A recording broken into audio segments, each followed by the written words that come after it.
Students, आज हम बात करेंगे सिंपल पेंडुलम की। और इस टॉपिक में हम ये प्रूव करेंगे सिंपल पेंडुलम जो है वो एक सिंपल हार्मोनिक मोशन का एक एग्जांपल है। पहला एग्जांपल हमने पहले भी प्रूव कर चुका है। और देखेंगे ये जो सिंपल पेंडुलम किस तरह के मोशन परफॉर्म करता है। सबसे पहले जो आपके पास क्वेश्चन आता है इस टॉपिक से रिलेटेड वो इस तरह से होता है, prove that simple pendulum is an example of simple harmonic motion. पहले मैंने यहाँ पे डिफाइन लिखा है सिंपल पेंडुलम क्या चीज़ होते हैं। तो ये एक मास जिसको हम बोक बोलते हैं, उसको एक रस्सी के साथ बांधा हुआ है। रस्सी का जो लेंथ है वो हमने एल मानते हैं, और उसको वर्टिकली हैंग किया हुआ है। उसका अपर एंड जो है एक फिक्स सपोर्ट के साथ आप मान लो छत के साथ अटैच किया हुआ है। दूसरा एंड वर्टिकली हैंग किया हुआ है जिसके इसकी वेट डब्ल्यू जो है is equal to m g downward act कर रहा। और ये इसका जस्ट डेफिनेशन है इसका सिंपल पेंडुलम का।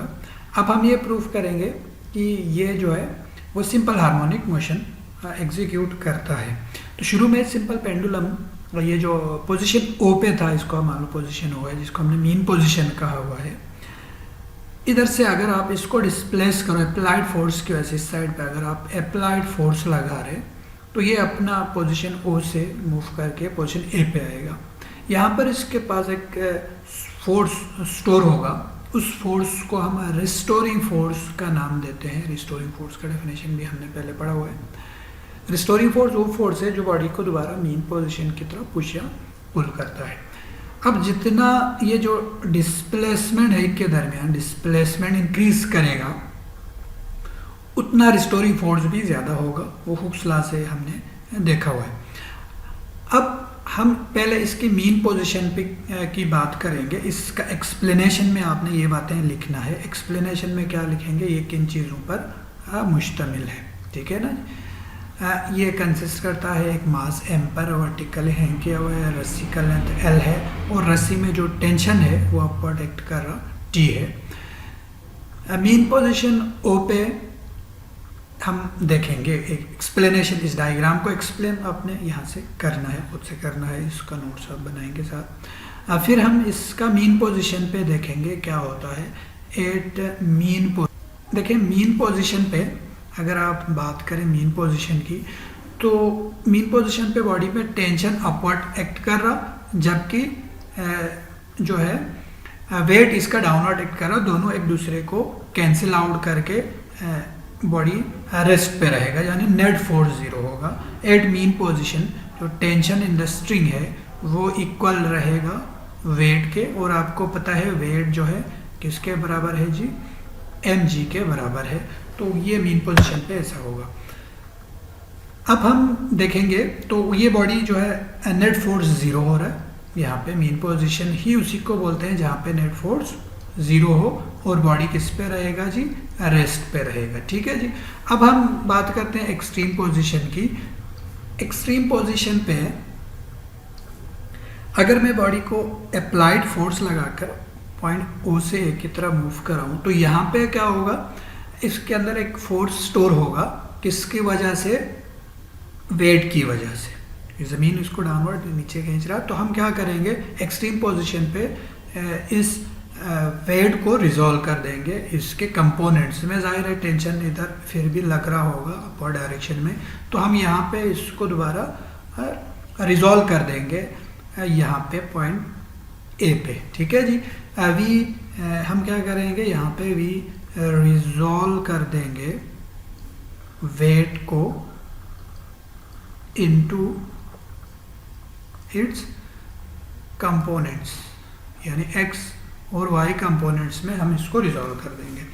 रिजॉल्व करने से हमारे पास इस तरह से आएगा। मैं इसको यहाँ पे अगर रिजॉल्व कर दूँ तो देखें वेट आपको पता है सीधा नीचे डाउनवर्ड एक्ट करता है। ये weight W is equal to m g. अगर आप इसके परपेंडिकुलर एक लाइन ड्रा करें, जो टेंशन के परपेंडिकुलर एक लाइन ड्रा करें इसको रिजॉल्व करने के लिए, और इसको यहाँ से इधर मिला लें, तो यहाँ पे मान लेते हैं हम एंगल थीटा बन रहा। ये एक ही लाइन होगा, देखें एक ही लाइन, ये लाइन और ये लाइन दोनों पैरेलल है, एक्स को काट कर रहा। तो यहाँ पर भी एंगल क्या बनेगा जी, थीटा ही बनेगा। फिर आपको पता है थीटा के जो सामने वाला एंगल है थीटा के सामने वाला एंगल, ये वाला एंगल की बात कर रहा हूँ, ये होगा वेट mg साइन थीटा होगा, जबकि ये जो कंपोनेंट्स है जो 90 डिग्री के सामने है वो होगा mg cos थीटा होगा। ये वेक्टर रेजोल्यूशन में हम 9 से पढ़ के आए हैं। तो अब अगर यहाँ पे देखें तो एट मीन पोजीशन इसको कंपोनेंट में रिजॉल्व करने के बाद हमने देखा ये जो mg mg cos थीटा जो है वो इक्वल आ रहा है किसके, टेंशन के। टेंशन अपवर्ड एक्ट कर रहा, mg cos theta downward act कर रहा, ये दोनों एक दूसरे को कैंसिल आउट करेगा, ठीक है जी, दे ईच अदर, एक दूसरे को कैंसिल आउट करके इस कंपोनेंट की वजह से कोई बॉडी में मोशन नहीं आ रहा, ठीक है जी। अगला हम देखेंगे कि कंपोनेंट, ये जो कंपोनेंट है mg साइन थीटा वो किसकी तरफ लग रहा, मीन पोजीशन की तरफ लग रहा, तो यही component as a restoring force act करेगा, while the component mg sine theta जो है वो एक्ट कर रहा एज अ रिस्टोरिंग फोर्स के, और यही रिस्पॉन्सिबल है which is responsible to bring back the body towards the mean position, ठीक है। और आपको पता है रिस्टोरिंग फोर्स जितना ये जो डिस्प्लेसमेंट बढ़ेगा तो आपके पास रिस्टोरिंग फोर्स भी बढ़ेगा।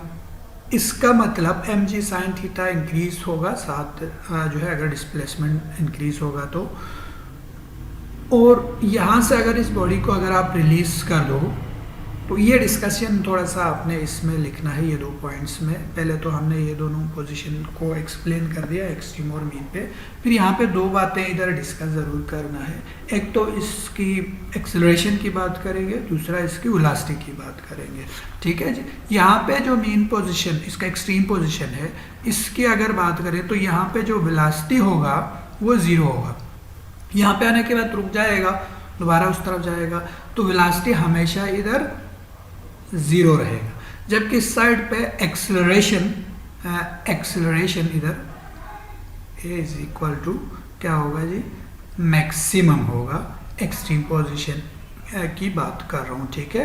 एक्सेलरेशन यहाँ पे नेट फोर्स 0 होगा, इसका ये मतलब है नेट फोर्स 0 होने का मतलब है F is equal to ma से आपको पता है एक्सेलरेशन क्या हो रहा है, 0 हो रहा है। तो मीन पे एक्सेलरेशन 0 जबकि एक्सट्रीम पे एक्सेलरेशन मैक्सिमम। तो क्या ये बातें हमने पहले पढ़ा था condition of simple harmonic motion में। तो from about discussion it is clear that, ये तमाम जो डिस्कशन हमने कर दिया इससे ये बात क्लियर हो रहा है, जो सिंपल पेंडुलम है वो एक एग्जाम्पल है किसका, सिंपल हार्मोनिक मोशन का, ठीक है जी। फ्रॉम इसका ये एज अ रिजल्ट आप लिख सकते हैं। देखिए जी रिजल्ट लिखा है मैंने यहाँ पे, from about discussion it is clear that simple pendulum is an example of simple harmonic motion. I hope आपको समझ आ गया होगा ये जो टॉपिक है। यहाँ पे लॉन्ग क्वेश्चन ये 2 बन सकते हैं। देखें जी लास्ट में एक चीज़ आपने याद रखना है, वो है इसका time period. Time period of simple pendulum, इसका जो डेरिवेशन फर्स्ट ईयर में पढ़ेंगे। Time period t is equal to 2 pi under the root L by G, इसका टाइम पीरियड फाइंड करने का फार्मूला है। टाइम पीरियड का डेफिनेशन वगैरह भी हम कर चुके हैं। तो ये L लेंथ पे डिपेंड कर रहा है, ग्रेविटी पे डिपेंड कर रहा है। टाइम पीरियड 2 पाई तो आपको पता है कांस्टेंट क्वांटिटी है। आई होप आपको समझ आया होगा। अगर आपको समझ आया है तो मैं यहाँ से क्वेश्चन आपके लिए पूछ रहा हूँ, अगर वो आपने कमेंट में ज़रूर बताना है इसका आंसर, ठीक है जी। तो क्वेश्चन ये है, फ़र्ज़ करते हैं आपके पास एक सिंपल पेंडुलम है जिसका जो मास है m, उसको हमने इंक्रीज़ किया है 3 times. The mass of pendulum is increase by 3 times, then इसके टाइम पीरियड पे क्या असर पड़ेगा। ऑप्शन अगर दे दूं आपको, ऑप्शन नंबर ए होगा, क्या ये कांस्टेंट रहेगा,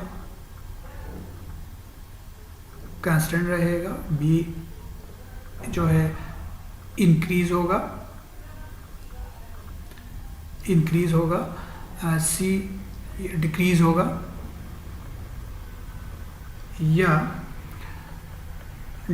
डी पार्ट इंक्रीज 3 टाइम्स होगा।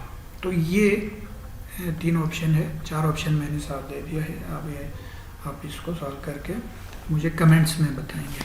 ठीक है जी, नेक्स्ट लेक्चर में फिर हाजिर होंगे, तब तक खुदा हाफिज़।